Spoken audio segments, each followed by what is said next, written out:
અમેરિકામાં બે ભારતીય મૂળની યુવતીઓને દુકાનમાંથી નાની મોટી વસ્તુઓ ચોરવાના આરોપમાં પોલીસે પકડી લીધી છે. તે ન્યૂ જર્સીમાં અભ્યાસ કરવા માટે સ્ટુડન્ટ વિઝા ઉપર અમેરિકા ગઈ હતી, જેમાં આ બંને છોકરીઓ ખોટી સંગતમાં આવી ગઈ અને એકબીજાને શોપલિફ્ટ જે હોય તે કરવા માટે ઉશ્કેરતી હતી. હવે જો કે આ બંને છોકરીઓનો પીછો જે હતો તે પોલીસ કરી જ રહી હતી અને પછી એક દિવસ ભાંડો ફૂટ્યો અને તે લોકો પકડાઈ ગયા. હવે નાની મોટી વસ્તુઓ પહેલાં તેમણે ચોરવાનું શરૂ કર્યું. પછી શોપલિફ્ટમાં જે મોંઘી વસ્તુઓ હોય, નાના મોટા કોસ્મેટિક્સ હોય જેની પ્રાઇસ વધારે હોય તે લોકો પોકેટમાં મૂકી દેતા અને પછી એનું બિલ પે નહોતા કરતા. આવી અનેક ઘટનાઓ તે લોકો કરી ચૂક્યા હોય તેવો દાવો કરી રહ્યો છે.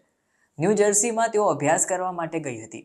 હૈદરાબાદમાં તેમને પોતાનો અભ્યાસ પૂરો કર્યા પછી આ બંને યુવતીઓ અમેરિકા પહોંચી હતી, જેમાં એકની ઉંમર 20 વર્ષની બતાવવામાં આવી રહી છે તો બીજી યુવતી જે છે તેની ઉંમર 22 વર્ષની છે.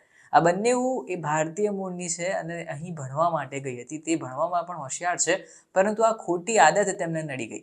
બંને પહેલાં તો અમેરિકામાં એકબીજા સાથે રહ્યા અને દોસ્ત બન્યા હતા. તેવામાં મીડિયા રિપોર્ટ્સ પ્રમાણે તેમને ત્યાં ખર્ચા વધી જતા હતા અને જે લાઇફસ્ટાઇલ તેમને જોઈતી હતી તે પોતે અફોર્ડ ના કરી શકતા હોય તેવો દાવો કરાઈ રહ્યો છે, જેથી કરીને મોંઘી વસ્તુઓ નાની મોટી શોપમાંથી તે લોકો શોપલિફ્ટિંગ કરી લેતા હતા. આ બધી બાબતોને જોતા એક દિવસ આ બંને યુવતીઓ એક શોપમાં ગઈ અને શોપિંગ કરવા લાગી હતી, જ્યાં તેમને પોતાને મનપસંદ વસ્તુઓ કેટલીક બકેટમાં મૂકી તો કેટલીક પોકેટમાં મૂકી દીધી. તેમણે જે વસ્તુઓ લીધી એમાંથી માત્ર 50% વસ્તુઓનું જ બિલ બનાવ્યું અને બાકીની જે વસ્તુઓ હતી તે શોપલિફ્ટ કરી, કેમ કે સામેવાળા વ્યક્તિને ખબર જ નથી કે તેમને પોકેટમાં કેટલી વસ્તુ મૂકી છે.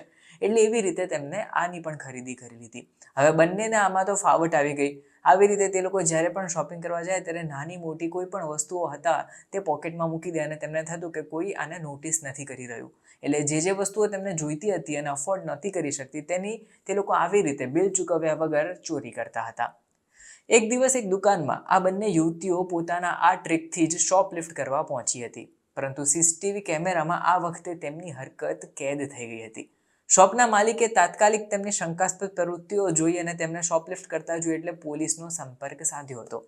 આ બંને જે ભારતીય યુવતી હતી તેમને કહ્યું કે આ શોપમાં અમારે ત્યાં આવી છે અને કેટલીક વસ્તુઓ તેમને પોકેટમાં મૂકી દીધી છે. મને લાગે છે કે આ શોપલિફ્ટર્સ છે. હવે તેમને પોલીસ ફરિયાદ પણ કરી હતી, જેથી આ યુવતીઓ હતી તે ખોટી રીતે બિલ ચૂકવ્યા વિના અમારી શોપમાંથી કેટલીક વસ્તુઓ લઈ જાય છે તેવું પણ માલિકે દાવો કર્યો. તેથી હવે તાત્કાલિક પોલીસ તેમની શોપ ઉપર આવી અને બંને યુવતીઓની તપાસ કરી હતી. આ સમયે યુવતીઓએ કહ્યું કે અમે બાકીની જે વસ્તુ છે તેનું પેમેન્ટ જે છે તે કર્યું છે. જે વસ્તુનું પેમેન્ટ અમે નથી કર્યું તેનું ડબલ પેમેન્ટ અમે કરી દઈશું. આ પેમેન્ટ તમારે જોઈએ એ સિચ્યુએશનમાં આપી દઈશું, પરંતુ તમે અમને કંઈ ના કરો. હવે બીજી વસ્તુઓ જે તેમને પોકેટમાં મૂકી હતી એની કેટલી કિંમત હતી તે પોલીસ ચકાસી રહી છે અને આ સમયે તેમના બહાના બનાવવાનું આ બંને યુવતીઓએ શરૂ કર્યું હતું. આ દરમિયાન પોલીસે તેમને સમજાવ્યા કે શોપલિફ્ટિંગ પણ એક ક્રાઇમ છે, જેને એક પ્રકારની ચોરી પણ કહી શકાય. જોકે પહેલાં તો તેમને સમજાવી અને આખી હિસ્ટ્રી કાઢી તો ખબર પડી કે આ બંને યુવતીઓ માત્ર આ શોપમાં જ નહીં પણ તેમને શોપલિફ્ટિંગની આદત પડી ગઈ છે. આવા કિસ્સામાં તેમને કાઉન્સેલિંગ કર્યું અને ત્યાર પછી યોગ્ય જે કાર્યવાહી છે તે કરવા માટે તેમની ધરપકડ કરી અને બાદમાં તેમને પ્રોપર આ અંગે સલાહ સૂચન આપવામાં આવશે. આ કયા પ્રકારનો ક્રાઇમ છે તે સમજાવાશે અને પછી જે કાયદાકીય પગલાં હશે તે પ્રમાણે આ બંને ભારતીય યુવતીઓ ઉપર લાદવામાં આવશે. નોંધનીય છે કે આવી રીતે ઘણી વખત મોટા શોપિંગ મોલ્સમાં ને એમાં અમેરિકા હોય કે ભારત હોય ગમે ત્યાં ઘણા બધા શોપલિફ્ટર્સ આવતા હોય છે અને આવી વસ્તુ કરતા હોય છે, પરંતુ આ પણ એક ક્રાઇમ છે જેનું બિલ ન ચૂકવો અને એ વસ્તુ તમે તમારા પાસે કે ઘરે લઈ જાઓ એ એક પ્રકારની ચોરી જ છે. અને આ બે જે યુવતીઓ હતી તેને બહુ જ વસ્તુ લાઇટલી લીધી, જેની અસર તેમની અમેરિકામાં કારકિર્દી ઉપર પણ પડી શકે છે.